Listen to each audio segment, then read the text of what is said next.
বন্ধুরা, আজ আমি তোমাদেরকে বাচ্চাদের জন্য একটি স্পেশাল ঝোলের রেসিপি দেখাচ্ছি। এখানে আমি কড়াতে ফোড়ন দিয়েছি জিরে আর তেজপাতা, সামান্য একটু সরিষার তেল দিয়েছি। যেহেতু বাচ্চারা খাবে তাই জন্য এখানে ঝিঙে, আলু, টমেটো আর পেঁয়াজ, কাঁচা লঙ্কা নিয়েছি। যেসব বাচ্চারা একটু ঝাল খাবে তাদের জন্য কাঁচা লঙ্কা নিতেই পারো। এখানে কড়াইতে পেঁয়াজ দিয়েছি আর সবজিগুলো সব দিয়ে দিলাম, দিয়ে একটু নেড়ে চেড়ে নিচ্ছি।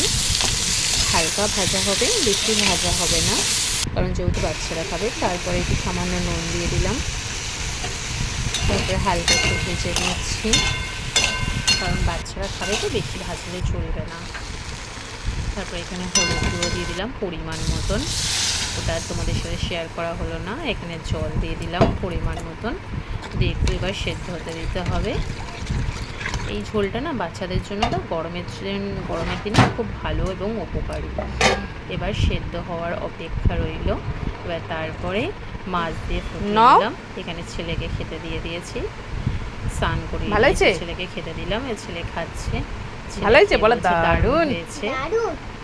যদি আমার ভিডিওটা তোমাদের ভালো লেগে থাকে